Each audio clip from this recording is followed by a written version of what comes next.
So, Karenna, I want to thank you for taking the time to be interviewed, to converse with me. Thank you. So, you're an author, an environmental activist, the director of the Center for Earth Ethics, the daughter of Al Gore. And so, before we drill into your work, I'm just wondering if you could say a little bit about your own path to where you've landed, where you are. Well, thank you so much. I grew up really between two places, between Washington, D.C., really the suburbs, but my father was representing Tennessee in Washington, D.C.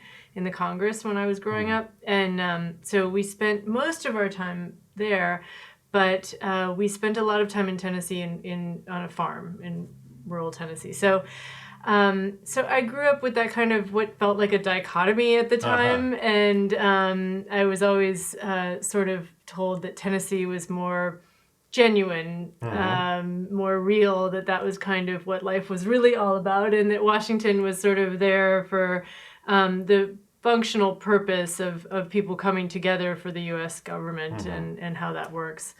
So that was kind of my framework growing up in one way.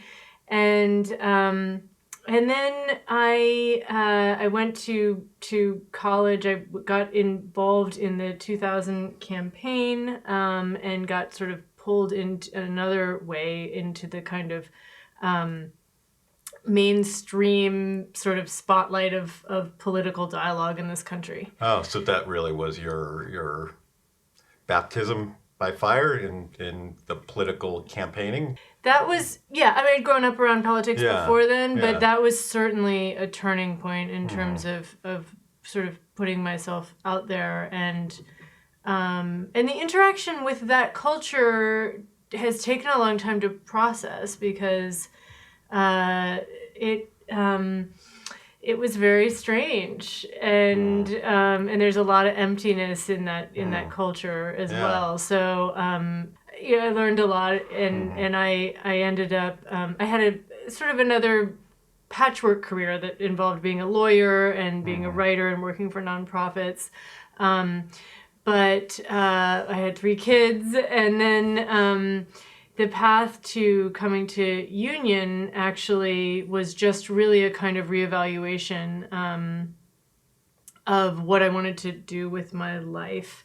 And I came here as a student first. Yeah. So let me just say, we're at Union Theological Seminary at your office, the Center for Earth Ethics. Yes, thank you for coming here. Yeah, thank you.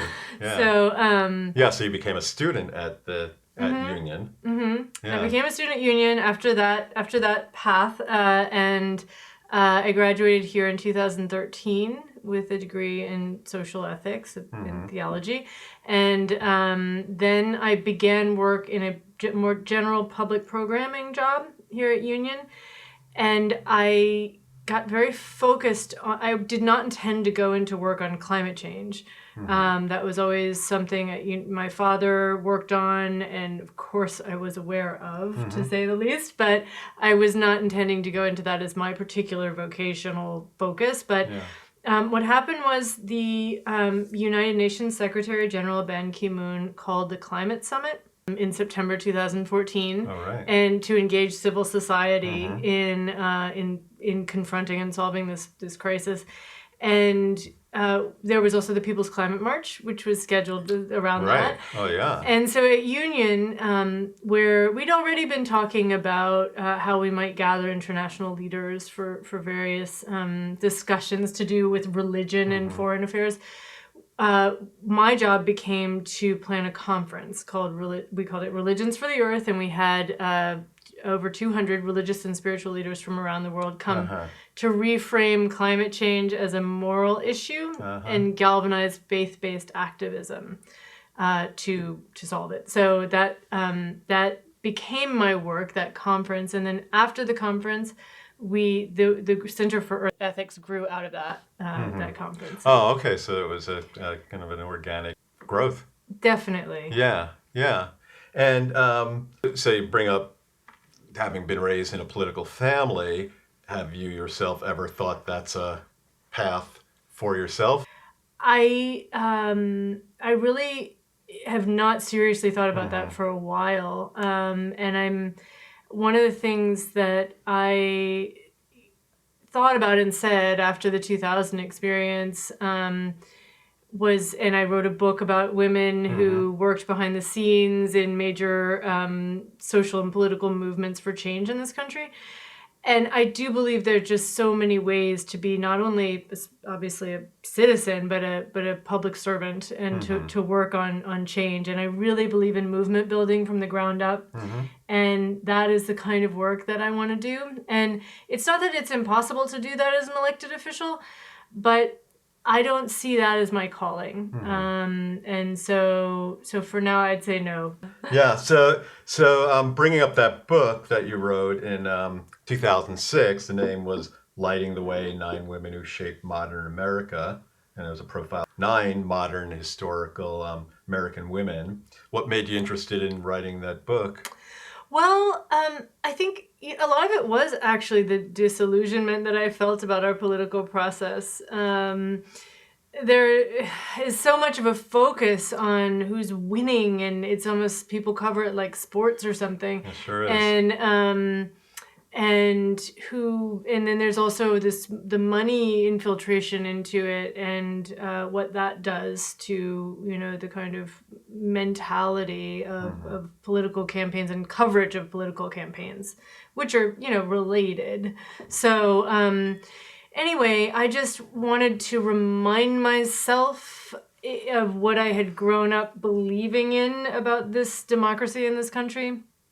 And it's true that some of it is myth, and some of it, it deserves to be kind of to fall off pedestals. But some of it's actually real. It's just that the real work happens from people who don't become famous, and who don't certainly become hugely powerful and wealthy or anything like that. So I really like these stories, and kind of living with them for a little while. And these women, also in terms of gender, as a factor here, of course, in part that's because women were not considered for those positions of authority. So, but that also gave a certain strength to work from a different place of movement building. And so all of these women, Ida B. Wells, Mother Jones, Frances Perkins, Septima Clark, to name a few, worked very much impacted the mainstream figures of their day, Martin Luther King Jr., Franklin Roosevelt, but the work that they were doing was not a path to its own kind of celebrity. It was work from the ground. Right. Yeah, it was true, authentic. And we're looking for the spotlight as well. Yeah. So, and I read that you said about writing the book that you wanted to turn all that frustration and sadness into something positive. So, which brought me to mind a question. Here it is, 2017. 16 plus years since the 2000 election. Do you still think what might have been if your father had been the one that those Florida voters had didn't mess up with? Not really. It's just the new reality. So much has unfolded since then that I don't really think about what if that had happened differently. But certainly, I think about, time is not just linear. In so many ways, it's cyclical. So I think about some of the things that we've learned from going through some of these cycles, and how we can move forward from this moment right now in a stronger place. The other thing I wanted to say about the book was that one thing that was the case when I wrote it was I was very much on my mind was this going into war in Iraq, and the way in which the kind of tenor of those days after September 11th leading up to the invasion of Iraq was so intolerant of dissent, and all of the people with the American flags, and it's unpatriotic to question what President Bush is doing. That really shook me. Yeah, and I was sort of appalled by that. So one of the themes through the stories of those 9 women is how they were ridiculed and followed by the FBI, put in prison, You know, and that's real, to realize that those people are often the prescient people who are speaking up for the truth. So I feel like, you know, going back to your question about today, we need to really fight hard for those principles in our country, where we start to get away from that that kind of the mass media herd mentality and start to listen to the voices that are more on the edges, that are calling us to see things differently. Yeah, calling for sanity. And so that's interesting, like talking about the women in the book, and they're not the only ones. People who stood up for what is right, you know, oftentimes at the time they're, you know, figuratively burned at the stake, but then later on they're proven to be right. So it's really so important to stand true in what you know to be true. So it's good that you brought that story and bringing up what happened in the run up to the Iraq War and during the Iraq War was. Yeah, I think a lot of very serious mistakes were made under George W. Bush. So, but it's so. But I think right now we have to look and see this is a new frame and a new kind of personality in American politics, at least, you know, I think ever in my lifetime, certainly. And so to try to get through also this kind of mixture of entertainment and news is also particularly difficult right now. Yeah. So I want to talk about the work you're doing now as the director of the Center for Earth Ethics. So it's been a couple of years, as you said, an outgrowth from the summit, the UN summit. So what would you say is the mission of the Center for Earth Ethics? Well, we are still, as the conference was, we still are seeking to reframe climate change as a moral issue and galvanize faith-based activism on it. We want to draw from faith and wisdom traditions to confront this ecological crisis and help our culture and our policies to reorient to the natural world. So because so much of this involves not just spirituality, but also religious teachings over the years that have deep foundations in our legal systems and our lifestyles, we really want to go to that deeper level and start to question, why do we assume we're separate from the earth in our fate? Why is it not of primary importance to care for the health of this planet and the air and the water? You know, and there are things about, you know, belief systems, whether it's about the afterlife or it's about only human beings are in the image of God. These are things that can really deeply influence the way that people are actually choosing not to see this current trajectory as problematic.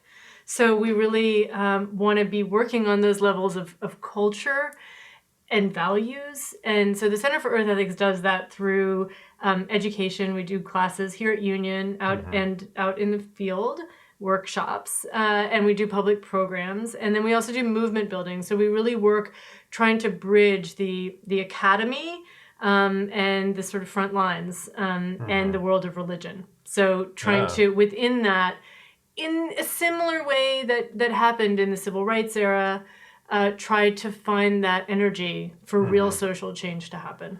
Yeah, and it's not a partisan issue. It was Richard Nixon was the president who set up the EPA and the first Earth Day, and it really seemed like it was an issue as American as apple pie, so to speak. And yet, why do you think that it becomes so partisan as an issue? Money, I think, largely. It has become it has become true that people rely on campaign contributions to run for office. And so when the fossil fuel industry, which is very powerful, and it has this, what has been termed, you know, legacy political power. So it won't be this powerful forever because we have other energy sources. It's just a question of how much damage we're going to do before we make the shift. Yeah. And they have this power because they've paid into the system for so long. So I do believe that it's because of this preeminence of money, and in a so-called, secular world, which of course is deeply informed by quasi-religious values, we've allowed money to become so preeminent and as to be the kind of metric for lots of things in society. And that's a whole other question about economic measurements of success, GDP and dollars per day, and having that be the only way that we measure the success of the society. But back to your original question, I think that it's largely because of the alignment of that money. And it got to be that it went into one party, because that was the party that was in favor of taking away regulations. So taking away the protections against pollution. And that does align somewhat with ideology, obviously, in terms of the role of government. And if you're on the right and you're tending to believe there's a lesser role of government, of course, everybody understands that there are exceptions to that, and that an exception to that is, having a fire department, for instance, or, there's certain public goods and common goods that we all know. The health of the earth has not been one of them, and that's been a big mistake. So that's where we have to shift it over and take it out of the partisan.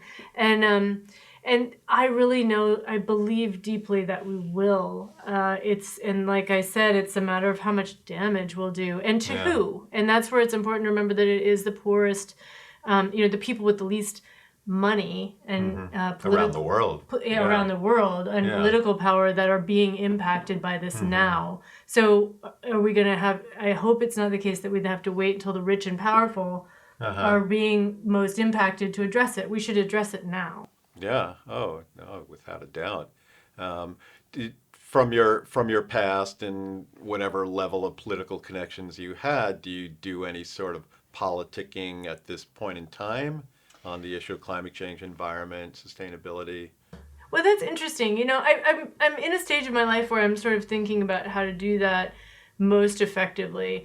I mean, I think that advocacy is really important, can happen on various levels. So there's, within the system, writing letters, asking for meetings. I went with a delegation of Native Americans to Capitol Hill recently, and to Washington, and we met with members of Congress, and we were talking about indigenous land rights and about Standing Rock and about fossil fuel infrastructure. And that was one of the first times in my recent career that I've done that so inside the system, rather than writing an op-ed or joining a protest where you're basically standing in a different place making your point. But to go and do the meetings and to really be on the inside, I think is actually quite important, and I probably will start to do a little more of that. Yeah. And do you talk much with people who have the differing viewpoints, who need to be enlightened to the morality of this issue and just where we stand? Yes, I think that that's always good to meet people and where they are, and in that sense, not that you're not challenging with bringing your truth and challenging them, but that you're not coming from contempt, for them. I think that is very important. And so much contempt is in our politics right now, and you're never going to be able to reach somebody if they can sense that. So I do really, it's very hard work. And I think we have to really be, honest with ourselves about how difficult that is. But it's really important to do that. And I think that a lot of times these shared values are hard to find, though, because truthfully, when it comes to the health of air and water, there are some people who deeply believe, I think, that we cannot impact the atmosphere of the earth, that human activity is just not going to be able to change it.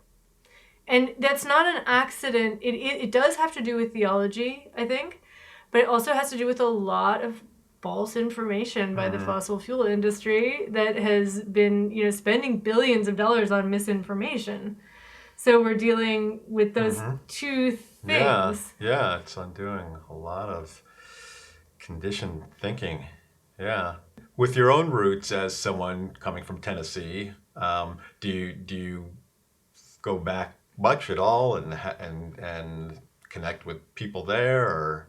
Yeah, I do. I was born in Nashville in 1973, and I do feel my roots in Tennessee. My father lives there in Nashville, and our family farm is there. I have friends. I have, the most important places to me. But now I really quite love the Catskills, I must say, and it's Oh, in part because it reminds me a bit of oh, Tennessee that I uh-huh. started The to rolling really hills. spend a lot of time Yeah. in the Catskills.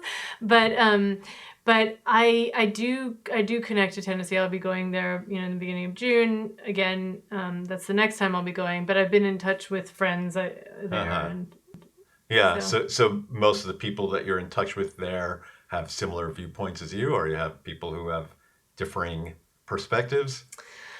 I would say both. Hmm. And I have friends there who would call themselves apolitical, Hmm.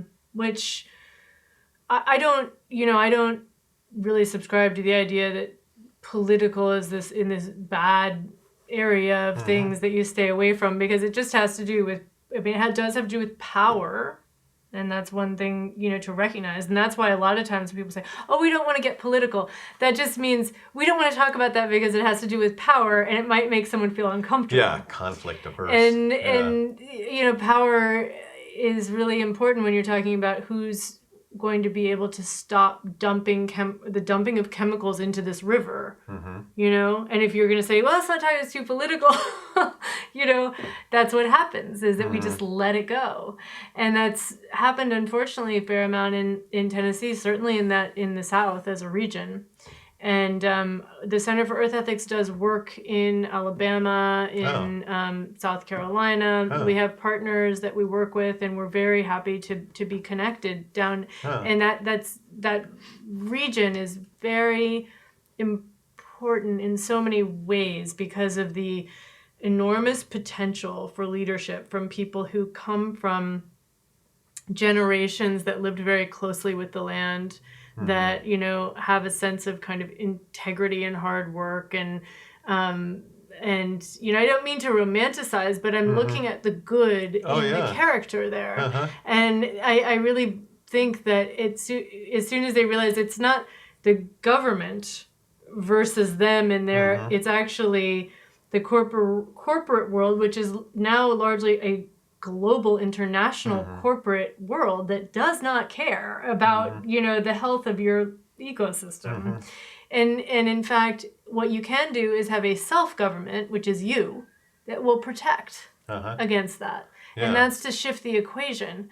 And so I think that will happen. I think, if there's, as has been said, if there's good to come of this Trump era, as far as somebody, concerned about the environment feels, it's that galvanizing moment where people are starting to say, well, maybe I do need to get off the sidelines and start to think about this in a new way. So I want to go back to the center here, the Center for Earth Ethics. You have, and then we'll talk a little more on the political ramifications of everything. But there's three main projects that you have here: the Eco Ministry, the original Caretakers Initiative, and the Sustainability and Global Affairs. So I'm wondering if you could say something a little on all. Sure, absolutely. So Eco Ministry really comes from being at Union. We're at a seminary. People come here to study ministry and go into that as a vocation. Of course, people also come here in this era. It used to be hundreds of people living here for a full-time career, making a living as Protestant ministers. Oh, uh-huh. Now it's a little bit different, and there are people who are coming here to supplement other careers. There are people interested in public service, in social work, in history, in journalism, and of course, I'm sure people also interested in in across the board science and the business world too, because to have a background in religion and theology, and a lot of it is like moral philosophy too, you can really broaden how your thinking is, or and deep and give it depth. So at Union, ministry is seen in a sort of the wide sense of that word. And so eco-ministry is basically for those who would want to incorporate sort of helping other people care for the earth, and to integrate, that kind of sensibility into their careers and their lifestyles and their communities. We have trainings here. So we have coming up our second annual training of ministers who on climate change and the ecological crisis. So that also has to do with water, is a big topic. Food systems is a big topic. The first year we focused on Christianity. Actually, it was called The Gospel and the Ecological Crisis. This year is multi-faith, and like the original conference was. And so that's eco-ministry consists of our trainings like that, the classes that we do here at Union, where we're developing curriculum that can be shared and replicated, and other work like that. Also, we've had a conference here on ecology and seminary education to try to help to influence and encourage the integration of these issues into seminaries everywhere. Wow.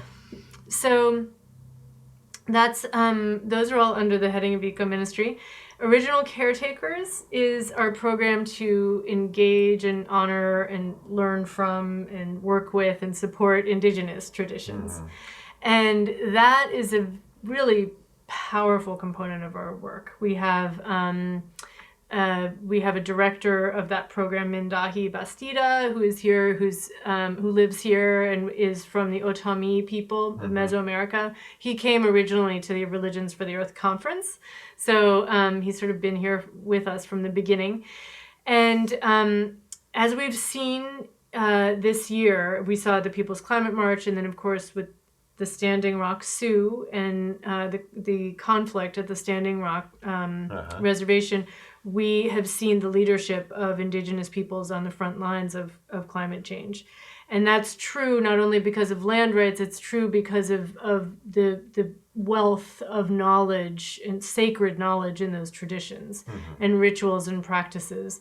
So although indigenous traditions have not historically been included in interfaith dialogue, usually when you have that, you've seen, Muslim, Jewish, and Christian people are very happy to have that. That's interfaith dialogue.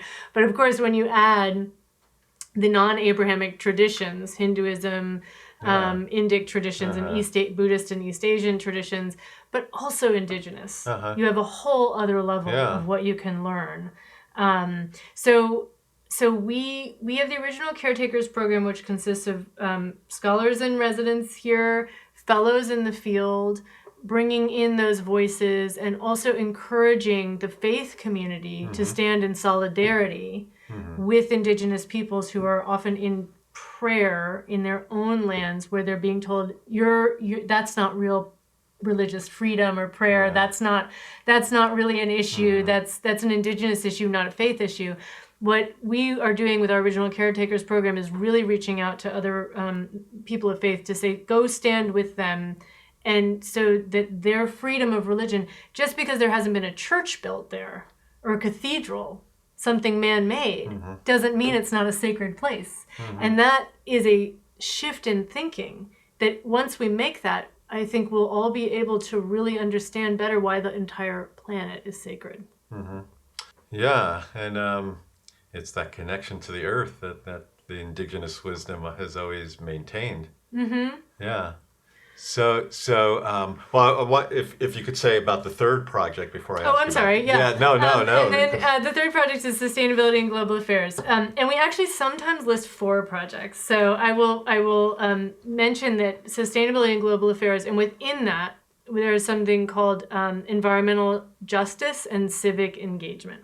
So sustainability and global affairs is really the heart of that is to try to influence the the Sustainable Development Agenda at the United Nations, Oh. and to use our proximity to the UN and the fact that that conversation is going on there to try to dig deeper into our faith and wisdom traditions, to recommend and support indicators of society's well-being other than GDP. So to try to sort of, and you may have heard in this debate, there's like happiness index, or there's Oh, sure. there are different other Yeah. alternatives to GDP, but it gets fairly stalled. And what we're interested in with sustainable development in global affairs is trying to make that conversation accountable and intelligible to actual communities around the world. So including in the US. So we've done this workshop in Lowndes County, Alabama, about what are the UN Sustainable Development Goals, what's the Paris Climate Treaty, and not only to educate them on that, to educate people up here on what's happening there. So we're trying to be a bridge that way. And within that, environmental justice and civic engagement really just views environmental justice as leadership in environmental justice is leadership in climate change. So, if you go to any of these places, whether it's Flint, Michigan, in rural Alabama, in places where there's coal ash that is dumped in North Carolina, there are all of these places where what's hurting the planet is hurting people. And we just have to be able to be on those front lines and bridge those conversations, and also make sure the government is responsive. So, so those are our 3 or 4 program areas, and they do work all, in tandem and are interconnected. Yeah, that's one of those projects by itself would be a lifetime project. So it's great that you have all these things going on at once. So going back to indigenous, and then I'll be interested in asking about the activism, your own work, talking about justice. What would you say, since you work with indigenous people, what would you say indigenous people tell us about the road ahead? Well, I would say, first of all, I always make sure not to speak for indigenous people. Yeah. So we do have our fellows and our scholars, and I will definitely give you links so that because there's been so much in history, as you can imagine, and as you know, of people speaking for them. But I would say what I can say I have learned that has been really compelling is, for one thing, this sense of reciprocity with the earth. So a lot of this is when I've been around ceremonies and prayers, there is this kind of sensibility that we're not disconnected in any way. We're breathing in and out, we're drinking water to survive, but also our consciousness is very much connected to the health of the planet. So if we don't think at all about, as we live generally, we don't even acknowledge or really consider that there's a huge river right over there, but we would, if we had as part of our culture that we all went there at the same time to give an offering of some kind, just to say thank you to the river, we would care about it more. We would understand when something was dumped in it. We would have our memory, and we would know, we'd feel connected. So there are consequences to detaching in your ritual and ceremonial and prayer life from the rest of the natural world. I think we're experiencing those consequences right now. So I've just learned that that kind of reciprocity is important, and it has to do with balance. It has to do with interconnectedness, and it's a very different worldview and mindset than the one that views us all as individuals, in kind of competition in linear time that's going progressively towards some, whatever it is that we're creating that's so much better than what, Progress. Yeah. So that's one thing. That and also just a sense of place-based prayer, worship, whatever word you're comfortable with, but attachment and belonging and roots, so that just to really feel as if we look at how we have coveted freedom of religion in this country, and I think that's true even for people who aren't religious, the idea of it, the freedom to be not religious, the idea of freedom of religion is so foundational to our country.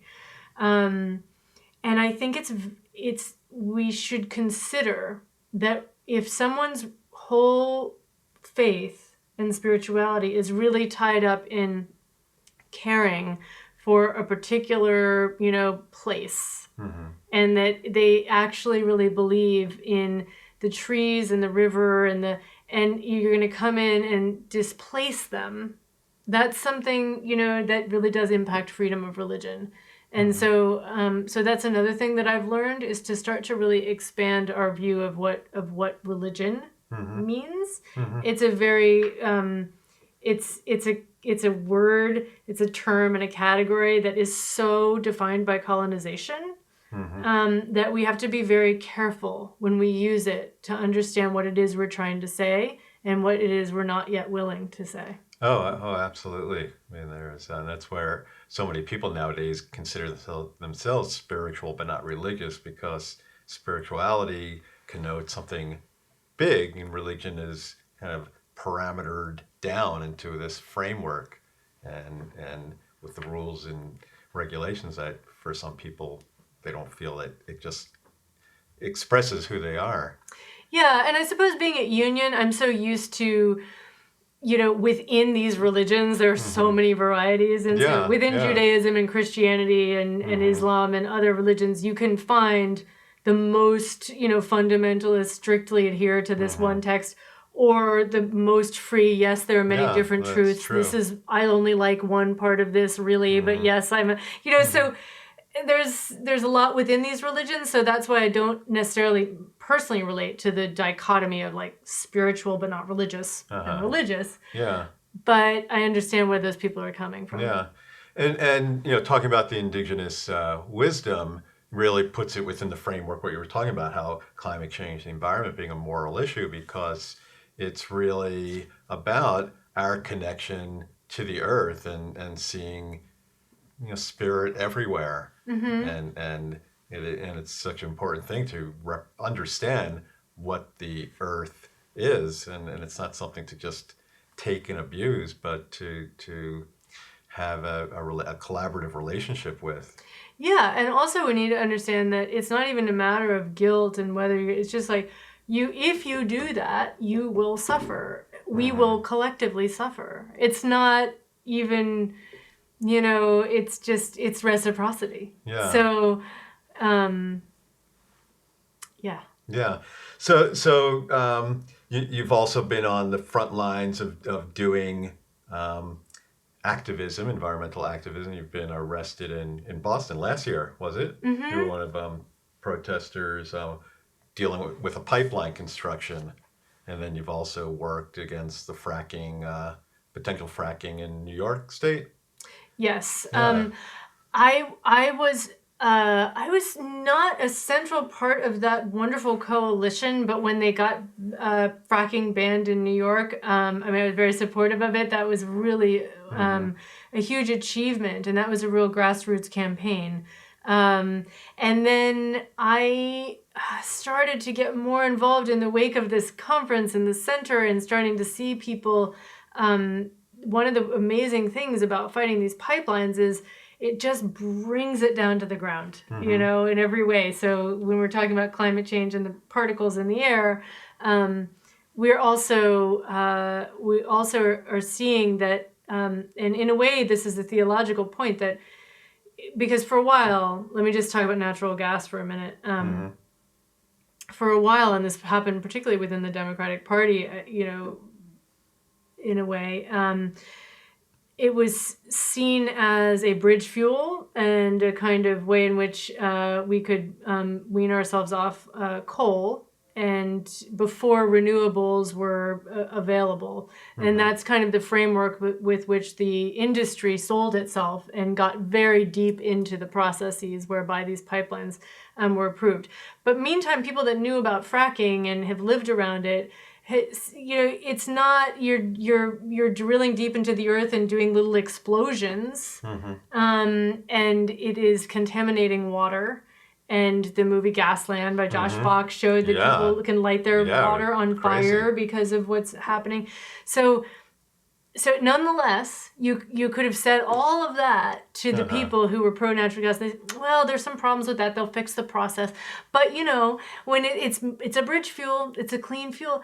And in fact, then we find out, no, actually methane, which is really what it is, natural gas. First of all, when it's burned, it releases half the carbon emissions as coal. So, half empty, half full. It's fully half, so it's not nothing. But also, when it's leaked, methane is up to 84 times more heat trapping than the carbon emissions. So once that was found out, more people said, okay, well, maybe this isn't so great. But for me, it was also, I don't want to say comforting, but if you're not in right relationship on the ground, it's not in right relationship in the sky. And we had lots of people, including indigenous people, saying it doesn't matter what the scientists say about the bridge fuel, this is bad. And then sure enough, we find out, yeah, it is. And in fact, the methane is heat trapping as well. So I think you first asked me about how I got involved in this pipeline action. Basically,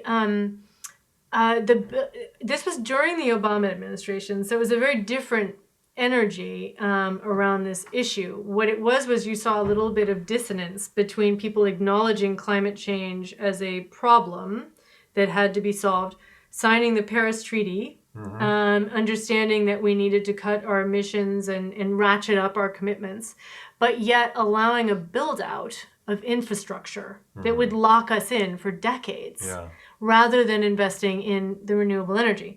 So that was one component to this that was going on. And the other is that, has to do with democracy and the power of communities to resist these kinds of projects.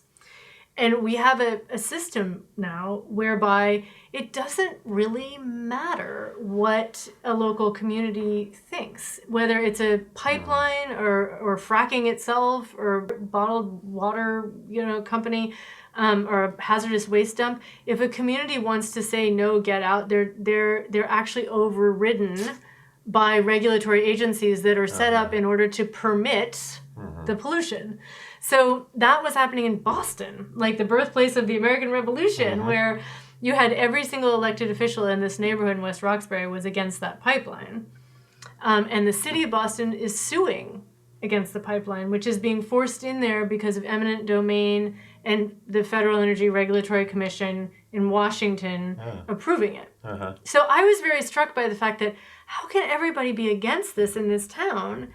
And they're putting it in anyway, and all the local residents were upset because it was going right by an active quarry where they blow up rocks. And, there are lots of accidents on pipelines, too. Sure.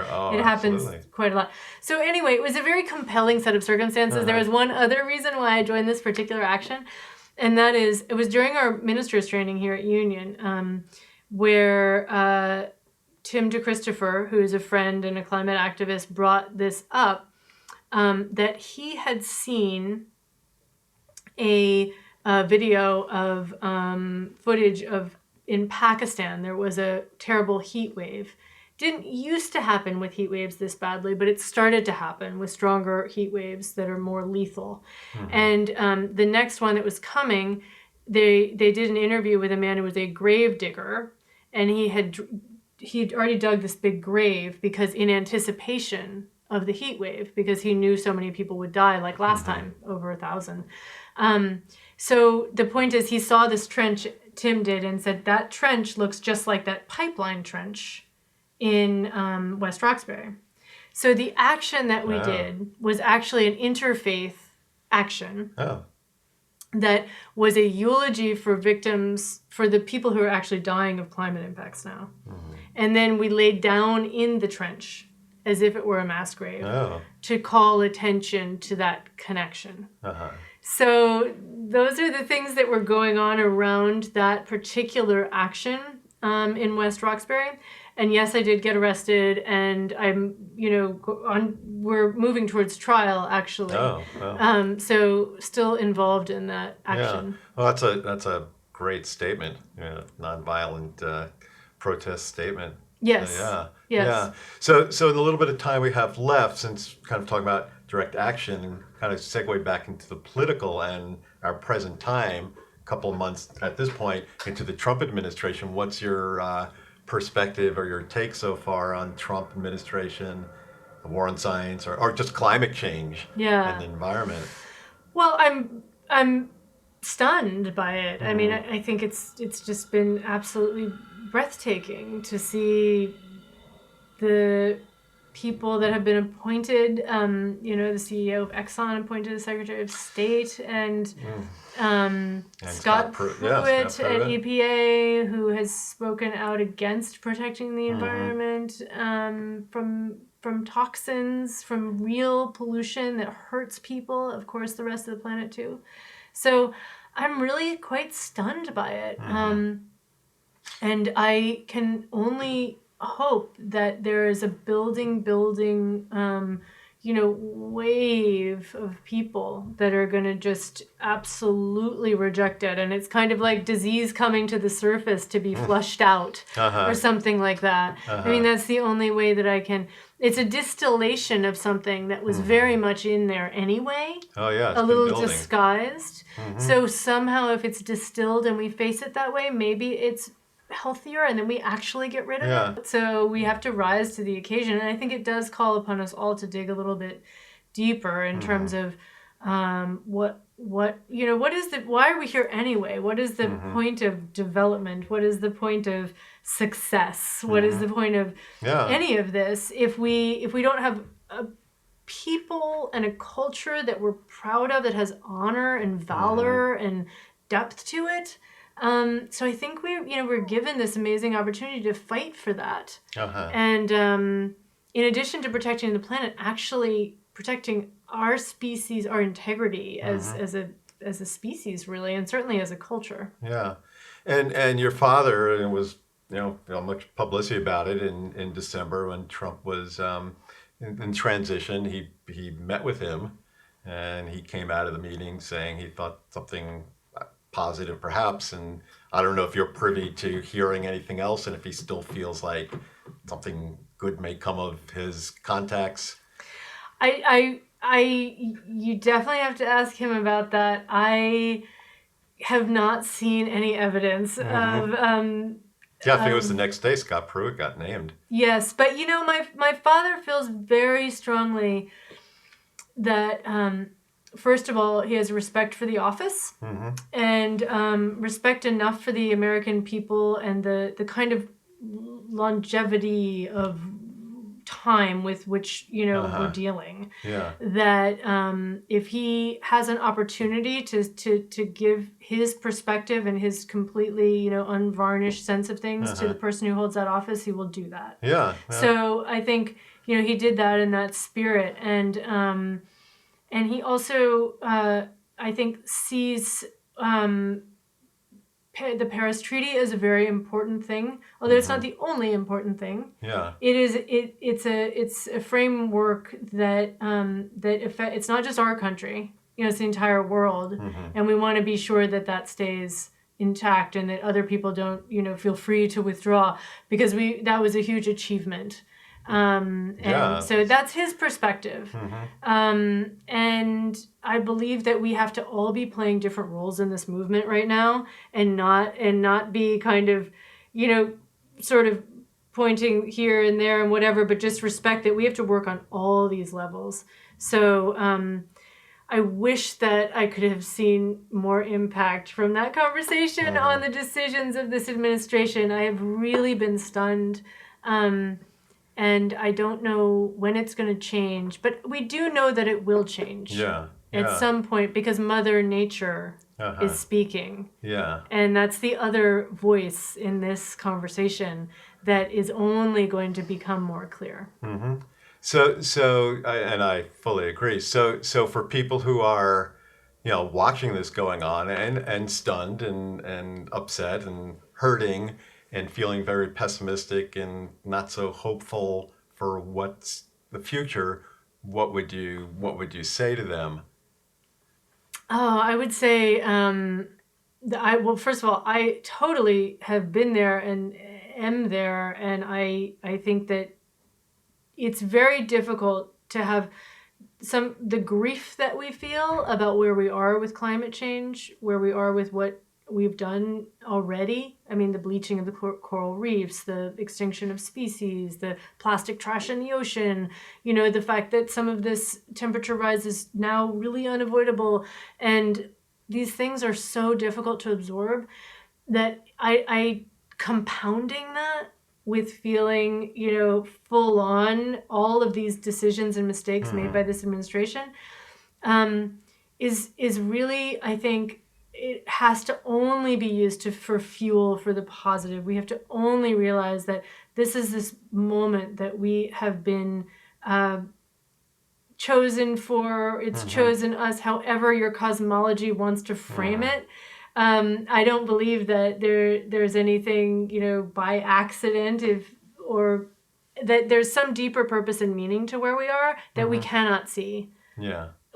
No one can ever see their moment really very clearly from where they are, so that we can just have some element, first of all, of what is most important right now. I don't think is optimism so much as connection, making these connections, seeing the other people and seeing the other issues. Black Lives Matter, immigrants, and human rights. These are things that, reaching out across these issues and making those connections is really fortifying for everyone. Yeah. And I think also you can see that there have been people who have been suffering deeply for so many generations that they have so much to teach the world about how one gets through that. So, so that would be my word on that. Yeah. So in essence, listening to one another. Yeah. So Karenna, if people are interested in your work, what would be the best way for them to learn more? So centerforearthethics.org is one place. You can just go to our website. We're at Union Theological Seminary. We're fully a part of Union, so you can also go to their website or come by Union, apply and become a student at Union, come to the public programs. There's a lot of conversation and community here, so we really invite people to join up, and it's an exciting time. So thank you for the opportunity to say that. Thank you. And do you have a vision of where you're taking your work, or if you're watching it unfold, or some combination? Well, I think I would like to have kind of, as we've talked, one of the concepts that underlies things is this kind of biocultural heritage, to help people reorient to the natural world and to kind of to reach out to communities that are doing that. I don't know that we need to have satellite versions of the Center for Earth Ethics, but we'd like to really be catalysts for and connectors, because we're of course not the only ones doing this work in that way. So I'd like for that to unfold. I should also say we'll go to the People's Climate March with a bunch of folks on April 29th. I don't even know when this interview is airing, but so I hope it will unfold in that kind of organic way and continue to be led by local people on the ground in their own places. Yeah. Well, thank you for your work and your service to humanity. Thank you. Thank you so much. I appreciate it. Yeah, thank you for taking the time. Thank you. Yeah.